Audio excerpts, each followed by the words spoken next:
हिंदी सुलभ भारती 5वीं कक्षा इंग्लिश मीडियम महाराष्ट्र बोर्ड।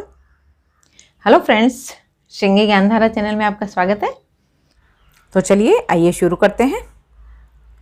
पाठ 10 गड़ाधन। अब देखिए, आज हम ये कहानी पढ़ने जा रहे हैं गड़ाधन। सुंदरपुर गांव में रामदीन नामक किसान रहता था। गांव का नाम क्या था? सुंदरपुर। और किसान का नाम क्या था? रामदीन। तो सुंदरपुर गांव में रामदीन नाम का किसान रहता था। उसके 4 बेटे थे। रामदीन स्वयं तो बहुत परिश्रमी था। परिश्रमी का मतलब क्या? मेहनत करने वाला। पर उसके चारों बेटे बड़े आलसी थे। आलसी का मतलब क्या होता है? जो बिल्कुल कुछ काम नहीं करना चाहते हैं। हर समय इधर उधर बैठकर गप्पे मारा करते थे। वो क्या करते थे?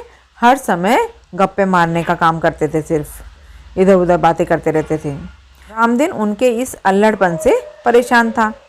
अब रामदीन जो था बड़ा परिश्रमी व्यक्ति था, इसलिए जब उन चारों बेटों को देखता था कि वो कुछ भी काम नहीं करते थे, अल्लड़पन करते रहते थे, इधर उधर घूमते रहते थे, इधर उधर बातें करते रहते थे, तो उसको बड़ा बुरा लगता था। वो बड़ा परेशान होता था, बेचारा चिंतित रहता था। वो उसे हमेशा बेटों के भविष्य की चिंता सताया करती।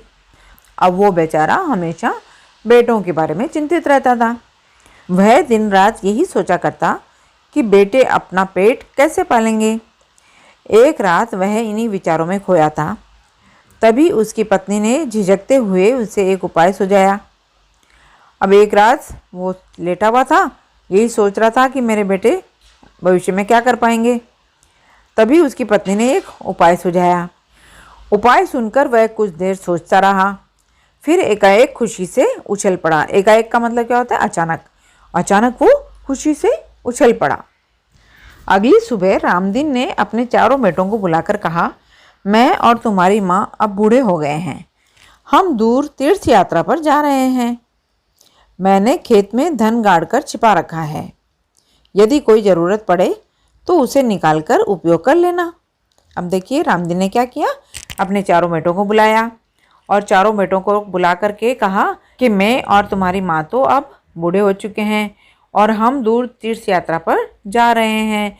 मतलब तीर्थ यात्रा का मतलब क्या होता है? जो हमारे पिलग्रिम सेंटर्स होते हैं ना, जो भगवान के दर्शन करने के लिए जाते हैं, उसको हम तीर्थ यात्रा बोलते हैं। तो तीर्थ यात्रा पर वो जा रहे थे। मैंने खेत में धन गाड़ कर छिपा रखा है। अब देखिए, उसने कह दिया कि मैंने तो धन जो है पूरा खेत में छिपा रखा है। यदि कोई ज़रूरत पड़े तुमको तो निकाल लेना और उपयोग कर लेना।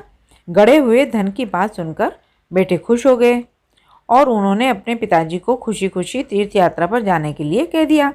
अब बेटों को लगा कि माता पिता तो जा रहे हैं और हमें तो धन मिल जाएगा, तो बड़े खुश हो गए और उन्होंने कहा, अच्छा ठीक है, जाओ आप लोग। तो खुशी से उनको विदा कर दिया। वे मन ही मन खुश हो गए कि अब कुछ दिनों तक पिताजी का बंधन भी उन पर नहीं होगा। मतलब अब पिताजी नहीं रहेंगे तो हमें कोई टोकने वाला भी नहीं रहेगा, तो और भी ज़्यादा अच्छा हो जाएगा। इसलिए वो बड़े खुश हो रहे थे। रामदीन के जाने के बाद कुछ दिनों तक तो सब कुछ सामान्य चलता रहा, पर उसके बाद पास का धन और घर का धान्य समाप्त होने लगा। पास में जो धन रखा हुआ था और जो घर में धान्य रखा हुआ था, धान्य का मतलब अनाज वगैरह रखा हुआ था, वो भी सब खत्म होने लगा। समाप्त होने का मतलब क्या? खत्म होना। अब चारों भाइयों को चिंता हुई। उन्हें अपने पिताजी की कही बात याद आ गई कि ज़रूरत पड़ने पर खेत में गड़ा धन निकाल लेना। अब उनको पिताजी की बात याद आ गई। पिताजी ने कहा था ना कि खेत में मैंने धन गाड़ करके रखा है, तो निकाल लेना। उन्होंने रात के समय खेत की खुदाई का काम आरंभ किया। अब उनको लगा कि हम दिन में अगर खेत की खुदाई करेंगे तो सब लोगों को पता पड़ जाएगा, तो उन्होंने रात के समय खेत की खुदाई का काम शुरू कर दिया। वे 2-3 रातें खेत को खोदते रहे, पर कहीं भी उन्हें गड़ा हुआ धन नहीं मिला। रात के परिश्रम से वे बहुत थक गए थे। जब सुबह बहुत निराश और हताश होकर वे चारों अपने घर लौट रहे थे, तभी रामदीन के परम मित्र हरिनाथ ने पूछा, तुम सब थके हुए क्यों हो? अब उन चारों भाइयों ने रात भर खेत में खुदाई की, इसलिए बड़े निराश हो गए थे और थके हुए भी थे और चारों अपने घर लौट रहे थे। तभी रामदीन के परम मित्र हरिनाथ ने पूछा। अब तभी उनको रामदीन का बेस्ट फ्रेंड जो था, परम मित्र हरिनाथ, वो मिल गया। और उसने पूछा कि भाई तुम सब थके हुए क्यों हो। कारण जानने के बाद हरिनाथ ने उन चारों को सलाह देते हुए कहा, तुम लोगों ने खेत तो खोद ही लिया है, अब उसमें बीज बो दो। चारों भाइयों के उदास चेहरों पर खुशी की लहर दौड़ गई। चारों भाई बड़े खुश हो गए कि अरे ये बात तो सही है, हमने खेत तो खोद ही लिया है, अब उसमें बीज भी बो देते हैं। उन्होंने हरिनाथ के कहे अनुसार ही किया। खेत में नन्हे नन्हे अंकुर निकल आए। जब उन्होंने बीज बो दिए खेत में तो छोटे छोटे अंकुर निकल आए। नन्हे नन्हे का मतलब क्या? छोटे छोटे। उन चारों के मन में उत्साह जाग गया। उत्साह का मतलब क्या होता है? खुशी। तो उन चारों के मन में खुशी हो गई। वे निराई गुड़ाई करने लगे। फसल बहुत अच्छी हुई। हरिनाथ काका को धन्यवाद देकर वे फसल को बाजार में बेचने के लिए ले जाने की तैयारी में जुट गए। अब फसल तो बहुत अच्छी हो गई, तो उन्होंने सोचा कि हरिनाथ काका को धन्यवाद देना चाहिए। हरिनाथ काका को उन्होंने धन्यवाद दिया और धन्यवाद देने के बाद में फसल जब इतनी सारी पैदा हो गई तो उन्होंने सोचा कि चलो अब बाज़ार में बेचते हैं। तो बाज़ार में ले जाने की तैयारी हो गई। उसी समय तीर्थ यात्रा से रामदीन और उसकी पत्नी लौट आए और माता पिता के आते ही बेटों ने उनके चरण स्पर्श किए। चरण स्पर्श करने का मतलब क्या होता है? पैर छूना। तो जैसे ही माता पिता आए तो बेटों ने उनके पैर छुए। गाड़ी में लदे अनाज के बोरे देखकर रामदीन ने कहा, अब तुम्हें खेत में गड़े धन का राज समझ में आ गया। तो फिर गाड़ी में देखा कि अनाज के बोरे पड़े हैं। तो रामदीन ने उनसे कहा कि देखो, मैंने कहा था ना तुम्हें कि खेत में धन गाड़ करके मैंने रखा है, तो ये वही धन है।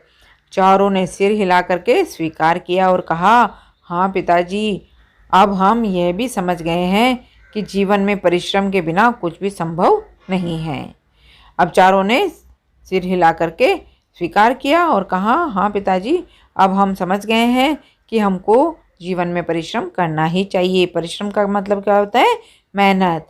तो मेहनत तो हमको करना ही चाहिए। मेहनत के बिना जीवन में कुछ भी संभव नहीं है। परिश्रम से ही धन कमाया जा सकता है और अगर हम मेहनत करेंगे तभी हम धन कमा सकते हैं, अन्यथा हम अगर मेहनत नहीं करेंगे तो हम धन भी नहीं कमा सकते हैं। और अगर हम धन कमाएंगे तो उससे हमारा जीवन संपन्न हो जाएगा, हमारा जीवन खुशहाल हो जाएगा और हम अच्छी तरह से जीवन गुजार सकते हैं। तो फ्रेंड्स, अब आपको समझ में आ गया होगा। तो फ्रेंड्स, आज के इस वीडियो में इतना ही। अगर मेरा ये वीडियो आपको पसंद आया हो तो इसको लाइक कीजिए, शेयर कीजिए, सब्सक्राइब कीजिए और बेल आइकन को दबा दीजिए। अगले वीडियो में हम फिर मिलते हैं। तब तक के लिए बाय बाय।